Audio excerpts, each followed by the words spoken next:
Napahiya po guys, itong si number 1 Senator Robin Hood Padilla dahil hindi po siya pinagbigyan ni Senator Grace po at ni Raffy Tulfo. Ni Senator Raffy Tulfo. So, di ba alam nyo naman guys, na itong si Robin Hood Padilla naghahanap, nangangalap, namimilit na pumirma para may object itong contempt order ni Senator Risa Ontiveros laban dito kay Pastor Mo Apollo Kibuloy. So, kinakailangan niya guys ng 8 boto. So, nung unang lista na inilabas niya, 5 sila. Si Madam Cynthia, si Madam Amy, si Robin, si Bongo, at si JB Ejercito. Ngunit nga ata natauhan at after careful review and pinakinggan niya yung testimonies ng mga allegedly victims, abay, nagbago po ang pananaw ni Senator JB Ejercito, which is ito nga po yung kanyang statement, Sabi niya, after careful review of the facts, witness testimonies, additional information such as the allegation of rape during the last committee hearing, I've decided to withdraw my signature today. Actually, saludo po, Senator JB Ejercito, makakaulit ka pa po sa mamamayang Pilipino. So, kahit nakakahiya mang isipin na naglaban bawi, pero at least tumindig itong si Senator JB Ejercito. So ito na nga guys, sinabi ni Senator Robin Padilla na hindi daw siya namimilit, pero at the end sa kanyang video, hindi naman sa the end, pero sinabi niya sa kanyang video na hindi daw po siya titigil hanggat hindi daw po mabuo ang 8 boto.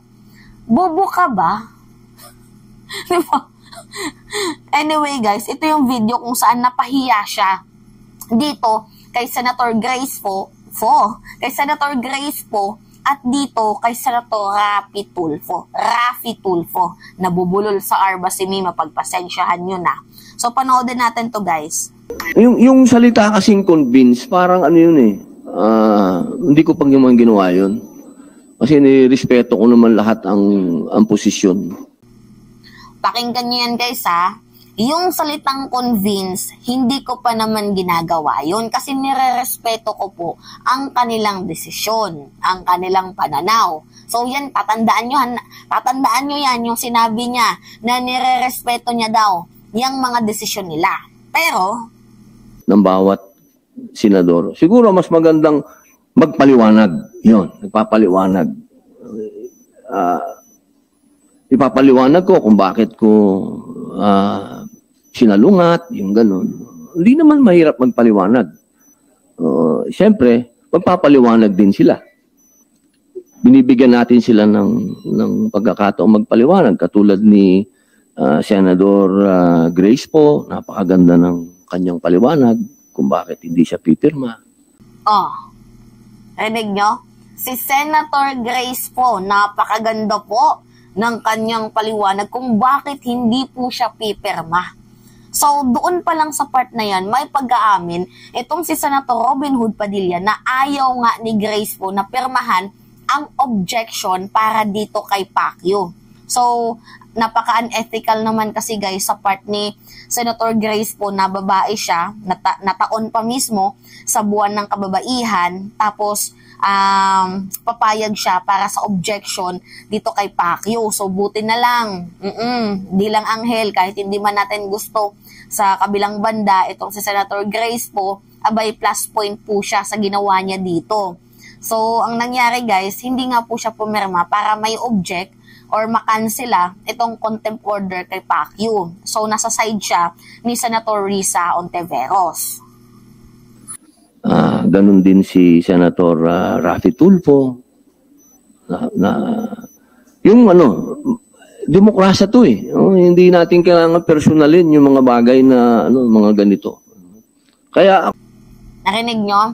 Si Raffy Tulfo din. So, itong si Raffy Tulfo, nakilala natin siya sa Raffy Tulfo in Action sa kanyang programa, which is talaga nga naman na lagi niyang sinasabi na kapag ang babae ay biktima, yung simpatsya sa kababaihan. Pero proven, innocent until proven guilty. So, yun po yung pananaw ni Senator Raffy Tulfo. So, napaka-ironical naman and unethical kung yung paniniwala niya na yan ay siya mismo ang babasag.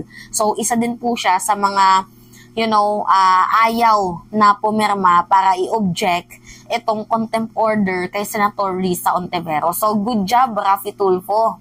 Kung papipiliin ako, guys, si Tulfo or si Sara, dito na lang ako kay Tulfo ba? Anyway, patuloy. Ako, hindi ako titigil na makumbinsi yung iba pa. Halimbawa, si Ma'am Pia. Ma'am Pia ang di pa nakapirma, si Senator Mark Villar. Yan. Magpapaliwanag tayo sa kanila. Okay. Di ba napakagago? Imagine, ano yung sabi niya in the first place? Hindi ko pa naman ginagawa yun, yung pangungumbinsi. Kasi nasa demokrasya tayo. Pero at the end, 'di ba, pinakita ko naman sa ending ng video na namimilit siya. So asan yung demokrasya doon? Senator Robin. Bobo, no? Nakakainis. 'Di ba? Tapos nagpaliwanag din po, guys, itong si Cynthia Villar kung bakit ayaw niyang contempt itong si Pacquiao. So, ito po yung kanyang paliwanag. Kaibigan niya daw po si Pastor Muki Buloy. Mabait siya sa kanyang pamilya at nagtataka din daw po siya sa kaso na yan. Kasi, medyo daw, hindi daw siya naniniwala sa case na yan eh. Kilala niya daw po personally and nakakahiya naman daw na ipahuli niya si Kibuloy. Diyos ko po, you don't do that to a friend. Kakalungkot isipin, no, na elected senator, pero yung simpatsya sa kaibigan. Kakalungkot isipin, sakit, diba? Nataon pa sa buwan ng kababaihan, tapos mismong babae, ito yung pinagsasasabi. Parang elitista din ang dating eh. Hindi naman natin sinasabing elitista, pero yan po yung muka eh. 'Di ba? Na pagkaibigan, okay lang. Kasi guys, hindi naman kasi di porket hindi nakagawa ng kasalanan sa inyo, hindi din nakagawa ng kasalanan sa iba. Pwedeng mabait sa inyo, pero sa iba hindi. Kasi alangan naman, garapalin kayo ni Kibs. 'Di ba? Malaking tao din kayo. Well, wala tayong magagawa. Kasama siya, miyembro siya ng committee hearing. So, bulok nga eh. 'Di ba? Napakabulok ng ng rule of law and due process ng Senate. Pero cross our fingers pa din dahil 4 na lang po silang natira. Buti na lang nanindigan si Senator JB Ejercito. So, yun na nga po guys, napahiya itong si utol nating hudlom.